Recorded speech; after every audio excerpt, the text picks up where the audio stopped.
High ফরেক্স traders, আশা করি সবাই ভালো আছেন। আমি ফরেক্স বিডি এর একজন অফিসিয়াল মেম্বার। ফরেক্স নিয়ে অনেকের মনে বিভিন্ন ধরনের প্রশ্ন থাকে।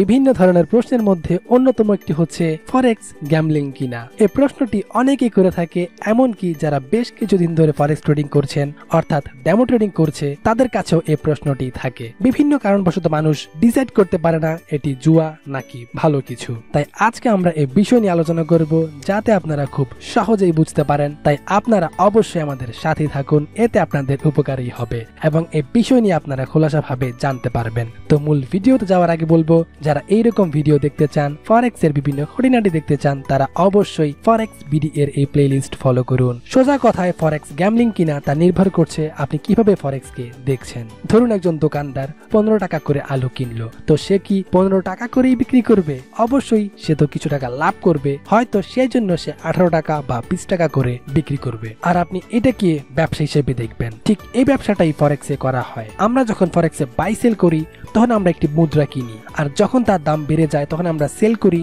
আর যখন দাম কমে যায় তখন আমরা লসের সম্মুখীন হই। অর্থাৎ ধরুন আমরা 80 টাকা দিয়ে $1 কিনে 85 টাকায় টিপি দিয়ে রাখলাম, তো যখন ডলারের মূল্য 85 টাকা হয় তখন আমাদের লাভ হয়, আবার যখন দাম কমে যায় তখন আমাদের এসএল হিট করে। ব্যাপারটা ঠিক ওই ব্যবসার মতোই। ব্যবসায় যেমন আপনি একটি প্রোডাক্ট কিনে তারপর সেটি বিক্রি করতে গেলে যদি বেশি দামে বিক্রি করতে পারেন তাহলে আপনার লাভ হয়, আর কম দামে বিক্রি করতে হলে লস হয়। ঠিক তেমনি ফরেক্সেও একই ব্যাপার, অর্থাৎ পুরো একটি ব্যবসার মতোই। তাহলে এখন কি আপনার মনে সন্দেহ আছে ফরেক্স নিয়ে? আশা করব নেই। এটা হচ্ছে যারা ব্যবসা করতে আসে তাদের দৃষ্টিভঙ্গি, কিন্তু যারা এসে লস করে তাদের দৃষ্টিভঙ্গি ব্যাপারে একটু আলোচনা করা যাক। আপনি ফরেক্সে আসলেন, ট্রেড করলেন আর লস করলেন। ট্রেড নেওয়ার ক্ষেত্রে আপনার সিস্টেম হচ্ছে অনেকটা ক্রিকেট ম্যাচের মতো, অর্থাৎ জুয়া খেলায় মানুষ যেমন অনুমান করে একটি টিম নিয়ে নেয় বা শক্তিমত্তা দেখে বাজি ধরে ফেলে, আপনিও ফরেক্সে এসে কোনো অ্যানালাইসিস না করে দেখলেন মার্কেট অনেক নিচে নেমেছে, তাই ভাবলেন মার্কেট হয়তো এবার উপরে উঠবে, এই ভেবে বাই নিলেন আর লস করলেন। এবার আপনি ভেবে দেখুন আপনার দৃষ্টিভঙ্গির সাথে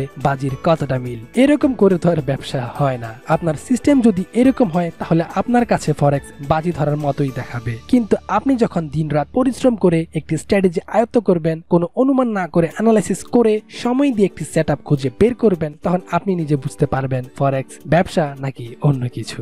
যারা বলে থাকে ফরেক্স ট্রেডিং বাজি ধরার মতো, দেখা যাবে তারাই অনুমান করেই ট্রেড করে। মার্কেট যখন অনেক দূর পর্যন্ত উঠে তখন মার্কেট নিচে নামবে সেই আশায় সেল দিয়ে বসে থাকে, বা ভালোভাবে না শিখে ইনভেস্ট করে, আর যখন লস করে তখন নিজের ব্যর্থতাকে ঢাকার জন্য ভুলভাল বকতে থাকে। ভিডিওটি মূলত তাদের জন্য যারা আসলেই কনফিউজড, যারা জানতে চান ফরেক্স এর বিষয় নিয়ে। তো আমরা এই বিষয় নিয়ে শুরুতে আলোচনা করেছি, আশা করি আপনারা বুঝতে পেরেছেন। আসলে কনফিউজড থাকার কারণও রয়েছে, যেমন ফরেক্স বিজনেস পুরোটা অনলাইনে, তাই আমরা এইরকম বিজনেস দেখে অভ্যস্ত নই। অনলাইন আর অফলাইনে পার্থক্য থাকার কারণে আমরা ফরেক্স নিয়ে কনফিউজড থাকি। কোনো পরিশ্রম ছাড়া যে টাকা উপার্জন হয় সেটা হয়তো জুয়া নয়তো সুদ, কিন্তু আপনি ফরেক্সে সবকিছুই করছেন। ব্যবসার মতো ইনভেস্ট করছেন, ব্যবসার মতোই ঝুঁকি নিচ্ছেন, ব্যবসার মতো একটি নির্দিষ্ট প্রফিট নিচ্ছেন মানি ম্যানেজমেন্ট মেনে, ব্যবসার মতোই নিজের শ্রম দিচ্ছেন, সময় দিচ্ছেন। তাহলে এটিকে ব্যবসা ছাড়া অন্যভাবে দেখার কারণ তো আর দেখছি না। শুধু একটাই পার্থক্য, ব্যবসায় একটি নির্দিষ্ট অফিস থাকে, কিন্তু এই ক্ষেত্রে কোনো অফিস নেই। আপনি বাসায় বসে বা যে কোনো জায়গায় বসে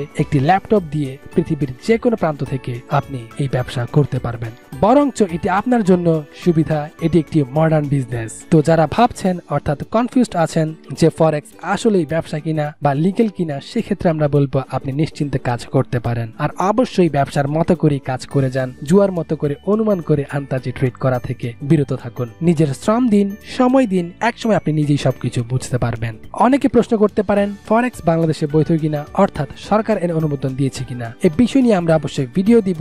এর আগে আমরা অবশ্যই বলবো আপনারা এই ভিডিওতে লাইক এবং কমেন্ট করে আমাদের জানান আপনাদের আগ্রহের সম্পর্কে। আপনাদের আগ্রহ থাকলেই আমরা আরো নতুন ভিডিও নিয়ে হাজির হব এবং আপনাদের আগ্রহের বিষয় নিয়ে আমরা হাজির হব। সেজন্য আপনারা অবশ্যই কমেন্ট করে আমাদেরকে জানাতে পারেন, আর অবশ্যই যে কোনো অ্যাকাউন্টে অ্যাকাউন্ট করার সময় ফরেক্স বিডির লিংক ব্যবহার করুন। নেটেলার, স্ক্রিল, ওয়েব মানি বা যে কোনো ব্রোকারে অ্যাকাউন্ট করার সময় সবসময় ফরেক্স বিডি এর লিংক ব্যবহার করুন। এতে যেমন আপনার অ্যাকাউন্ট সবসময় সুরক্ষিত থাকবে, তেমনি স্ট্রং রেফারেন্স আন্ডারে থাকার কারণে আপনি বিভিন্ন ধরনের সুযোগ সুবিধা পাবেন। তো ভিডিওটি শেষ করার আগে বলবো, আপনারা হয়তো ভিডিওটি সুন্দরভাবেই বুঝতে পেরেছেন।